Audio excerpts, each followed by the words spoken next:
नमस्कार, जय महाराष्ट्र. तुमच्यासाठी मी घेऊन आलोय नवीन व्हिडिओ.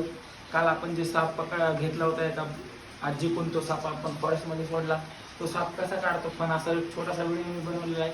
तुम्ही माझ्या यूट्यूब चॅनलवर जाऊन बघू शकता आणि चॅनलला सबस्क्राईब करा, लाईक करा, शेअर करा. असे तुमच्यासाठी नवीन व्हिडिओ घेऊन येणार लवकरच. आणि सर्वात महत्त्वाची बात, पावसाचे दिवस चालू आहेत, आमचे मित्र तुम्हाला भेटतील, आम्हाला संपर्क साधावा, त्यांना मारू नका. जय महाराष्ट्र. जावा व्हिडिओ.